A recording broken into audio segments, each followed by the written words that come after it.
Hey everyone, welcome back to the deep codes behind Britain's rise, the podcast where we don't just tell stories, we decode the system behind the story.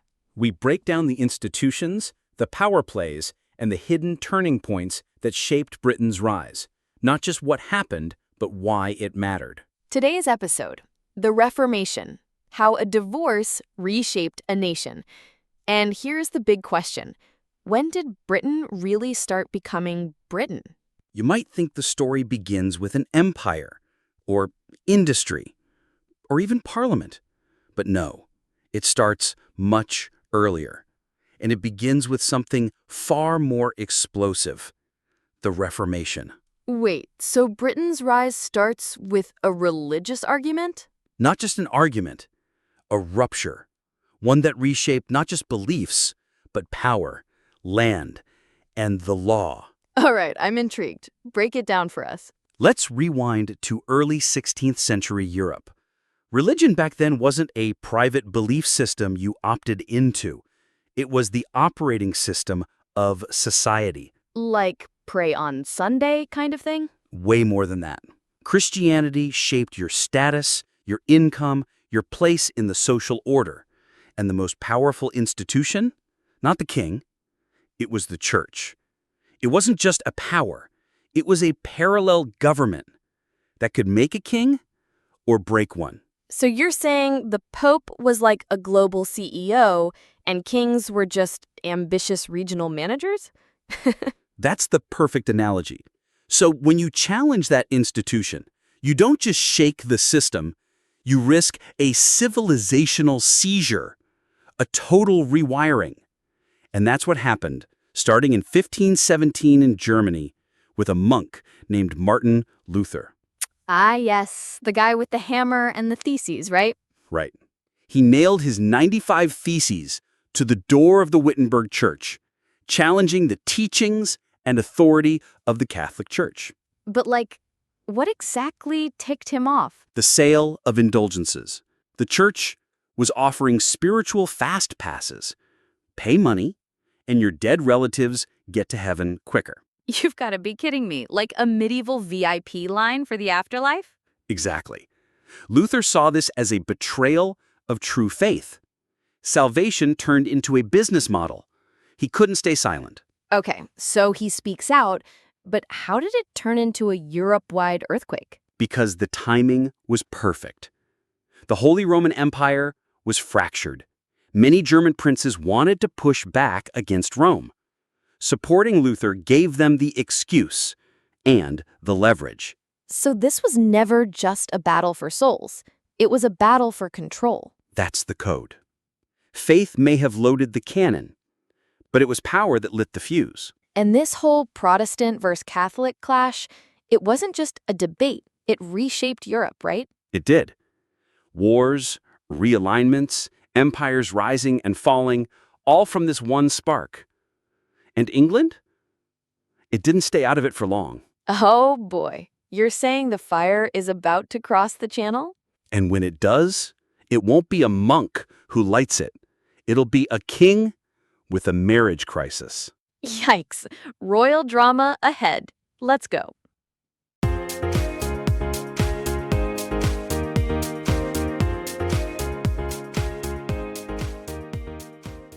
Alex, just now you dropped a bombshell.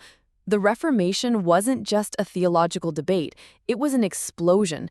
But tell me, after that spark, did Europe just bleed? Was it literally a continent drowning in war and religious fury?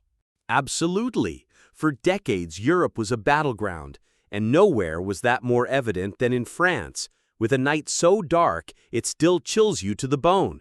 The St. Bartholomew's Day massacre in 1572 was one of history's most brutal chapters.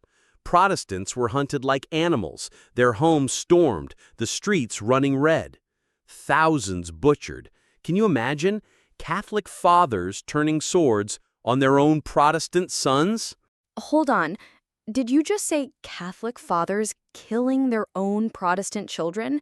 That's not just brutal, that's unfathomable, utterly unthinkable. Seriously, how many lives were extinguished in that horror? Estimates vary, but in Paris alone, between 2,000 to 6,000. Across France, up to 30,000. And that massacre ignited religious wars that lasted for decades, including the devastating 30 Years' War in Central Europe. Sounds like an entire continent on fire.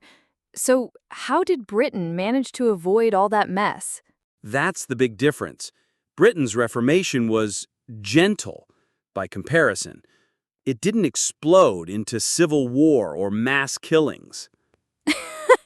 Gentle from Henry VIII? The guy famous for 6 wives and heads rolling? That Henry VIII, but the key is how he did it. Unlike continental revolts driven by swords and armies, Henry worked through the system, parliament, laws, institutions. So, he didn't just snap his fingers and declare a new church. Nope. Parliament passed the Act of Supremacy in 1534, legally making Henry the supreme head of the Church of England. That cut off the Pope's control, but kept everything within English law. So, it was like a legal takeover instead of a bloody coup? Exactly. The Crown also seized church lands and wealth, but it was all backed by law, not brute force. I'm hearing a theme here. Europe fought fire with fire, but Britain fought fire with paperwork. Precisely. Britain fought fire with paperwork. That's absolutely brilliant, Barbara. You've hit on the core difference. While the continent was ablaze with brutal religious wars, Britain was meticulously redrawing its spiritual map one document at a time. No wonder Britain could build a stable system while the continent burned. Yes, the gentle Reformation laid foundations for Britain's unique path, where law and institutions gradually replaced religion as the ultimate power. It's like Britain said, let's settle this over a cup of tea and a legal debate, while the rest of Europe was busy storming castles. Exactly. Tea and a legal debate versus storming castles. That perfectly encapsulates the contrasting paths. And that approach shaped not just religion, but the whole future of British governance.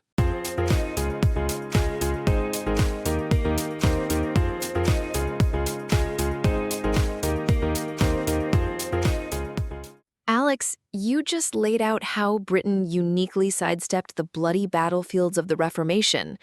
But let's dig deeper. Beyond the kings and the crowns, wasn't the Reformation fundamentally about what people actually believed? About God, worship, and the very soul of their faith? Precisely. And that's where the real powder keg lay. Henry VIII's break with Rome was, at its heart, a power grab. But bubbling beneath that, the true volatile force of the Reformation was doctrine, what people held as sacred truth. And those beliefs weren't exactly cozy, right?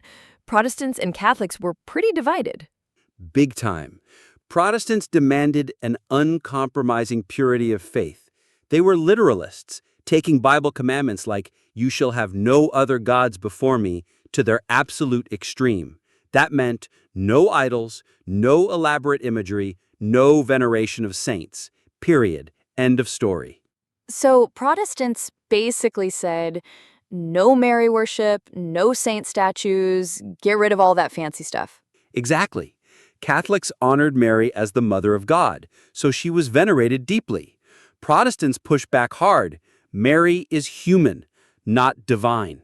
And it wasn't just Mary. No statues, no icons, nothing.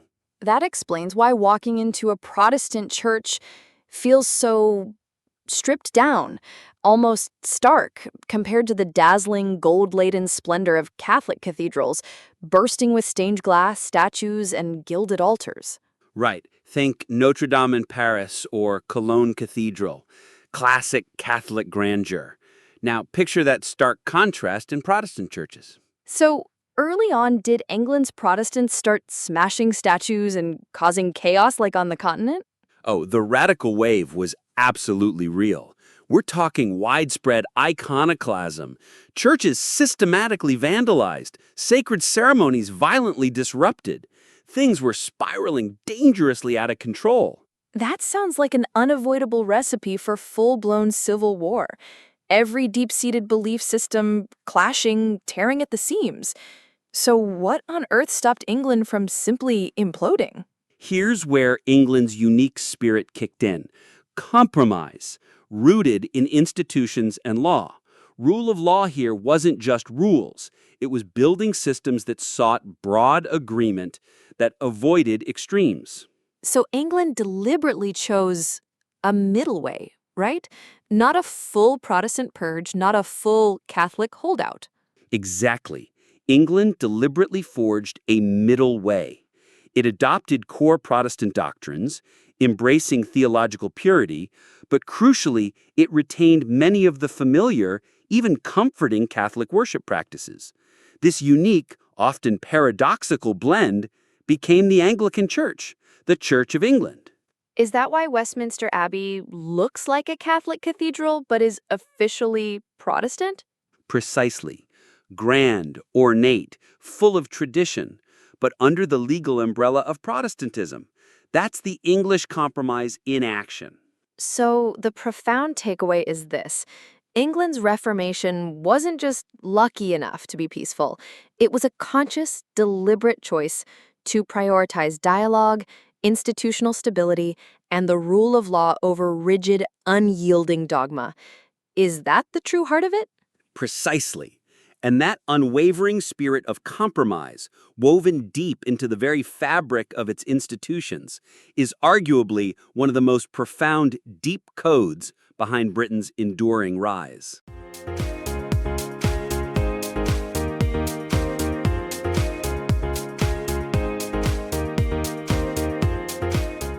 We've walked through the chaos, the theology, the compromises, but as we wrap up, here's what I'm dying to know.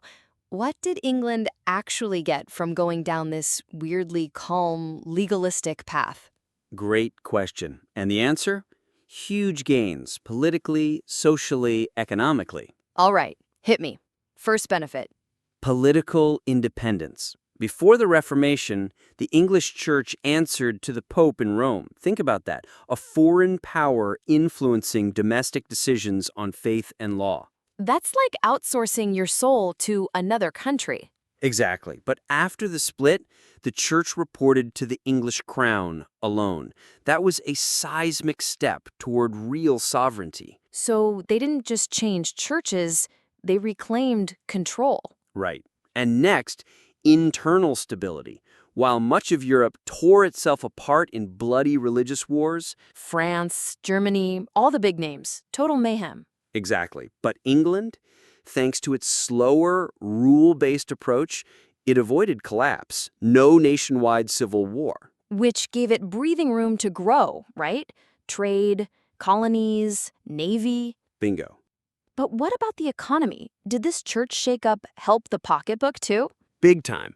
Before the Reformation, the church was the largest landowner in Europe, but that land was dead capital, just sitting there. No buying, no selling, no innovation, a spiritual land monopoly.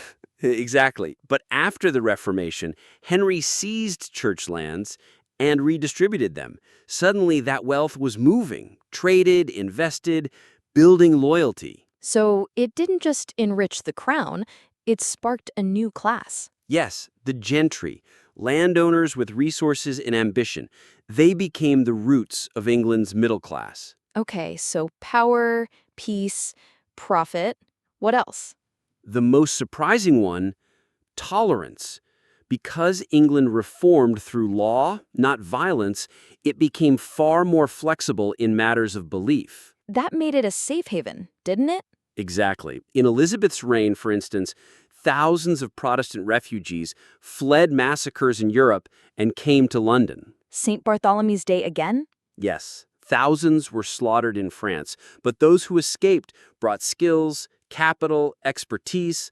London became a magnet. And this kept happening? For centuries, England's moderate climate of belief kept pulling in talent, while others pushed it out.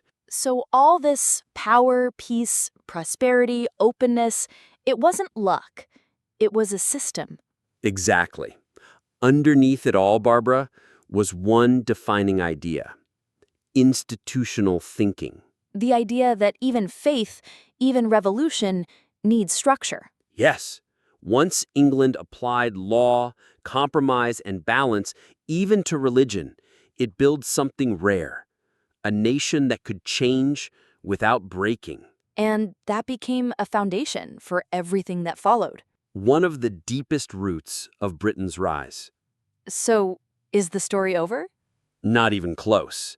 Next time, those very institutions we just praised, they get tested hard. More than Henry's 6 wives? Much more. We're talking civil war, exile, and the execution of a king. Okay, that escalated quickly. Get ready for the English Revolution. If this episode opened your eyes or made you rethink the Reformation, Then follow the show, leave us a review, and share it with someone who thinks history is just names and dates. see you next time on The Deep Codes Behind Britain's Rise.